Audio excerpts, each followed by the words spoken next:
I've started your book. I'm a couple chapters in, but there's one thing I just didn't know what David Harewood does. What kind of music do you jam to? I mean, I guess all kinds of things. I mean, I'm a garage head. You're a garage head? Yeah, I was sort of deep house and sort of garage person. So you're proper like inside, selector, that kind of. Yeah, it's funny hearing some of these tunes that the youngsters are playing now. I was listening to them about 20 years ago. David, you know I'm a massive fan of Supergirl, right? You know I'm a massive fan of DC. And when I saw you in Supergirl, I literally was in love with the character, like how you portrayed John Jones, the Martian Manhunter. I am the sole survivor of my planet, the last son of Mars.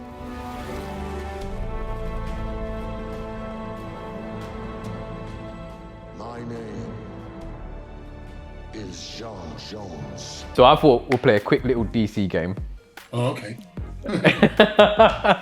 Who would win out of Martian Manhunter and Batman? Batman's a tricky dude, although I would have to say because of his abilities of shapeshifting and invisibility, I just have to say Martian Manhunter.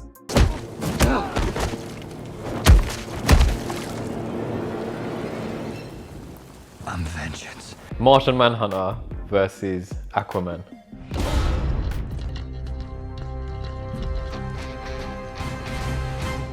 Permission to come aboard. Easy.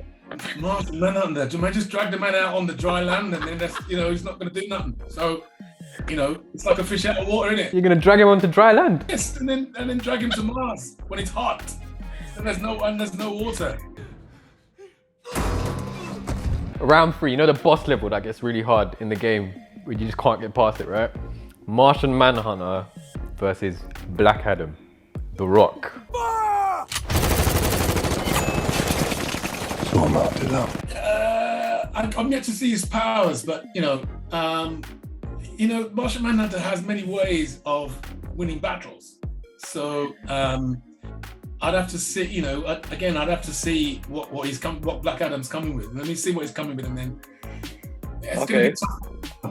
I'd definitely say it's going to drag into the later rounds, and one of them probably going to win on points. You know what we're gonna do? We're gonna tag The Rock and then let him decide and give his. Let's do that. Let's do that. There's no one on this planet that can stop me. Obviously, you were with in the Arrowverse for 6 years. It was such a game changer in both television in general and just superhero television. But as a British black actor, what was the process like getting that role in Supergirl? Because I can imagine it can't have been easy. It was funny because it was the year after I was blown up in Homeland, and it was I love how you say that so casually. But you know what? It was funny because I would have thought that was probably one of the. Most people say, "Oh, you must have been really cut up," or when they blew you up, and I was at the time, but it turned out to be the best thing that's ever happened because literally everybody was watching the show that season, and everybody was a little disappointed because they were all saying, "Well, we wanted to see." It didn't make any sense, and we wanted to see more of your character. So that just got me in so many doors, and it was quite a lively pilot season for me that year. And scripts were coming through the door, and I was getting in to see a lot of people. And then this script arrived, and and they basically just said, we'd really love to see you. And so they sent me the script. And originally it wasn't Martian Manhunter. Originally I wasn't meant to play Martian Manhunter. No way. No, yeah. Originally I was just going to be playing Hank Henshaw. And during the pilot, I took the job. And then during the pilot, when we were shooting the pilot, Jeff Johns, who's the head of DC, just came to visit set one day. And apparently the story goes, he was sitting watching me do my stuff. And he turned to the showrunner and said, "That guy would make a great Martian Manhunter." And they both looked at each other and went, "Let's do it." So that's how it came about. It was only after the pilot was shot in the can, my manager got a phone call, my agent got a phone call, and they said they're going to change David's character. And I said, change it to what? They said, well, we're not going to tell you until you start the season. So I started shooting episode 1, and I was like, come on, guys, I need to know what's going on.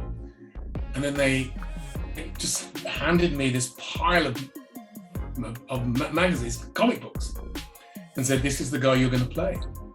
And Wow. I'd never actually heard of them. I'm a Marvel guy. But You can't be saying that right now. I did. I grew up watching, looking at the Hulk and Thor and Fantastic Four, all them guys. And so I wasn't really familiar with Martian Manhunter. So I just kind of looked at this and went, who's this guy?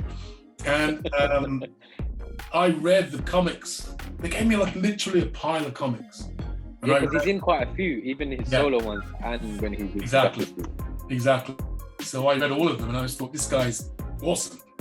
And I kind of, as I say, that it was kind of gifted to me, really. And then I didn't audition for the Martian Manhunter, but they gave it to me. Wow, I did not know that. Yeah. That is such an amazing story. That is crazy. Because I remember when Jean was first revealed, and I remember him just getting taller, and I was like, oh, It was so funny because everybody was posting these videos of people clapping, jumping out of their seat, cheering. That was me. He's a real fan favorite. So it was fun, a lot of fun. Your book obviously talks about how you dealt with racism and all the kind of barriers that you faced, and I want to kind of touch upon that, but in a industry side. But talking about Supergirl as an example, were there any barriers that you faced when you stepped into that part of the industry, like whether it was racial or anything? No, not at all. I mean, in fact, as I say, America, strangely enough, has really been very welcoming to me. I ended up directing episodes of the show. Yeah, you did. On the last couple of seasons. So, I've really had my career accelerated incredibly upon getting to America. So, I can't speak highly enough of my experience of America. I didn't have a single barrier. It's been a real joy for me to experience the American industry, to be welcomed into the American industry, and to be to be given the responsibilities that I have through Warner Brothers and through Balanci Productions. So yeah, man, it's just been more so than I had in England. Let's put it that way. It was within 4 years of working in America, I was directing episodes of television, which is extraordinary. And I think that's a testament to their ability to see talent and encourage it, nurture it. And it's been really, really great for me. Really, really great for me. And my dog's just coming. You said the word responsibility, and that actually stood out to me. I saw on your Twitter that you were in a short film that someone sent to you, and it won a prize. Could you tell me about that? Because I was trying to deep dive and find stuff about it. Yeah, there's a young man who, and I always tell my agent to send me everything that send me stuff that comes my way, and never to be a kind of judge and jury on that. If I like the idea of something, it's important for me to make sure that I'm across it. And she sent me this 4 or 5 page short film that was written by this 19-year-old kid. Wow. And I read it and I was really impressed with it. I was really, really impressed with it. I thought it was really mature. I loved the subject matter, and it was really impactful. And I said I'd love to meet them. So I met them in town, and all these. There was not a kid in the group older than 20 years old. And one was producing, one had a company, and the company that was facilitating it was called UK Fully Focused, and they were encouraging young people to turn their lives around and get them into the film industry. And I was really impressed with the whole setup. And I said to them, look, I'm really into this. I think this is a really great idea, really great, I'm in. Let's do it. It was 2 days. And I thought if we could find some time in my schedule to shoot it, it would work. We had to do a bit of jiggery pokery to make it work around my schedule. Shot the film in 2 days. And it was really good. It looked great. As I said, there was a lot of trainees on set. There was young kids on set. They're all training, all sort of getting themselves into the industry. Everybody was very professional and turned up on time, and really, really professional outfit. And put it together. When I saw it, I was really impressed with it. Really impressed with how it looked and really impressed with how it turned out. And they entered it into the Rhode Island Film Festival. Yeah, you won a prize, right? He won first prize, dude. Won first prize.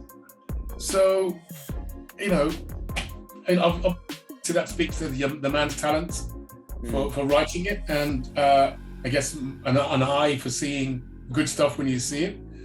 But just a testament to everybody that was there on set those couple of days, and to the company that set it up. So I'm just really, really proud of it. Really, really proud of the people that were involved in it. And it just kind of warms my heart to know that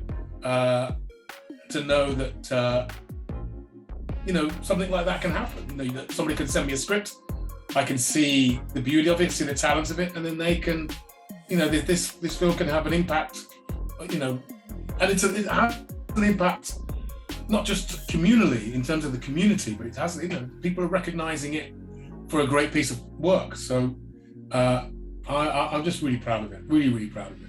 And do you feel like because of the position you're in that you have that kind of responsibility toward young people to kind of help and give back? I guess so. I mean, look, the young people today. I mean, they're doing pretty well. I mean, they've got, if you think about it, way more opportunities than my generation, and that's a really, really good thing. We've opened the door. Each generation opens the door a little bit wider for the next generation, but it would seem as though we really cracked the door open, because this younger generation are really doing well, winning awards, winning Oscars, kind of getting access, forming their own companies. And that was, in my day, just a pipe dream to have that sort of access. So, I feel like, we've already done some work to help these young men. But at the same time, whatever we can do to, we're all part of the same legacy. We're all part of the same story as far as I'm concerned. So as much as we can, try and work together, work with each other, help each other, support each other, I think that will be a good thing, because we all, as I say, we're all part of the same story. And whether you were born in the 60s or whether you were born in the 80s, being black and British, we have a unique perspective on blackness, which is not the American experience. But I think it gives us a unique experience, and I think that experience is proving it's highly effective.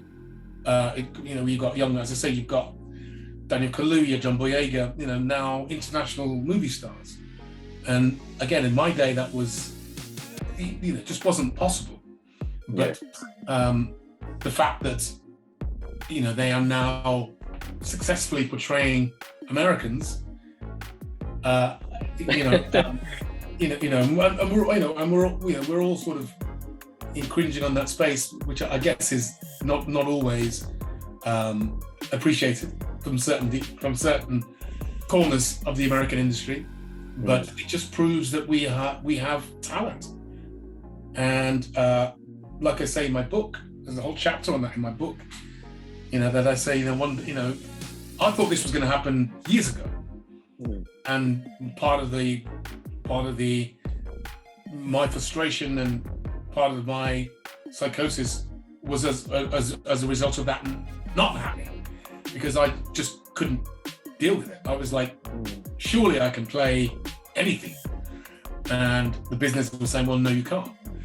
And that's what really kind of spun me out. But what's happening now is you are proving, this generation's proving, and not just the men, the women, you know, there's the young girl, I can't remember her name now, she's just playing Whitney Houston in the big American biopic. Like, Black British talent is on fire right now. And it would seem in certain parts of the world that is really appreciated, like in America. They've been a little bit slow on the take up here, but you know, we're getting there. We're getting there. That kind of brings me to my last question. So I built this platform called the Corner Shop Network, and it stemmed off of a web series that I made called Corner Shop. And prior to that, I made a series called Man Them on the Wall. So I started in this industry when I was 19. I'm 31 now. And I came in the YouTube generation, where Twitter just got introduced and, you know, Instagram was just starting out. And I never saw an entry point for someone like me. My parents are from Bangladesh, and it was always like a culturally declined career to step into, right? Or why do you want to be an actor? Why do you want to be a writer or a filmmaker? You're not going to get anywhere. But I pursued. But even up till this day, I wrote a series called Takeaway Asian, and it's about two best friends, British Chinese and British Bangladeshi. Both of them are running a takeaway together, and one of them wants to be an actor, one of them wants to be a music producer, but they both hide it from their parents because that's the real life, right? Yeah. I pitched it for 2 years to broadcasters and production companies off the back of all the success that I've made on the Corner Shop Network, and I experienced subtle racism to the point where it's like they just didn't believe in a project that brought two underrepresented communities together in a series in the UK for the first time. And I kept trying, but literally I brought it back home, and I thought, okay, cool, if you're not going to take it, I'm going to make it on my own online, which we have. We're halfway through the pilot, and we're just, you know, keeping our fingers crossed to see if it gets the views and it speaks to the working class of those communities. There's so many other people like me, and I've built this platform for other young people to come on my platform and showcase their talent, just like UK Fully Focused. And what advice would you give to someone like myself and you know, your other young people out there that are aspiring to kind of break those barriers? You know, because your book literally kicks the door down, and you're not shy to talk about the racism and the barriers that you face. Like, what advice would you give? I would just say keep going full steam ahead, man, because the fact that it's not recognized by one community doesn't mean it's not recognized at all. And, you know, I think what's exciting about this generation, your generation, is that, you know, you have the ability to make it yourself. You have the ability to put it out online. You have the ability to try and create your own audience. And that's something that's never happened before. We've never been in a situation where the people making the material can take such ownership over the material. So just because it doesn't sort of appeal to one section of the community, that doesn't mean that's no barrier. That should be no barrier to success. Just keep going, keep pushing, and slowly but surely, I think the audiences are waking up to more diverse stories. And it's going to take some time for perhaps the people at the top to particularly here in this country, to fully accept that. But I think the money and the interest and the focus is moving away from the standard, you know, the standard formula. So the more we can continue to be creative, the better. And it's great that you have, as you said, shoot it yourself. Put it out online, you know, because that's, you know, going the conventional route isn't always the best way. And, you know, getting rejected on that conventional route is you know, it's going to become a badge of honor because you know, if they don't see it, that's their loss. It's not our loss, it's their loss. That they haven't got the foresight, they haven't got the imagination to see how this can work. And you know, the levers of power, I think, in this country are still in a small group of hands, and you know, it's got to tick certain boxes in order to work. But I think there are a growing number of artists now who don't necessarily want that tick box. They want something different, and I think it's up to you and future generations to create an alternative to that. And we're doing that. It might just take a little bit. It might take a little time, but I do believe that these alternative stories, these more diverse stories, will find an audience. Have found an audience. Will find an audience, and it can be extremely popular. So it's their loss. Thank you, David. I really needed to hear that. I really need to hear that. Keep going. I'm definitely gonna send the pilot your way to have a watch. Please do. Or even invite you down to the screening. Let's see. Yeah, maybe I'm here for you. Yeah, let me know. Thank you so much, David. Thank you for your time. And I've said this to you before, face to face, man. You've inspired not just me, but a whole generation. And just, from us as a generation, thank you. And just keep going, man. Keep going. That's great. That's great. Hopefully you guys can give me a job one day. Yeah, I'm hoping that.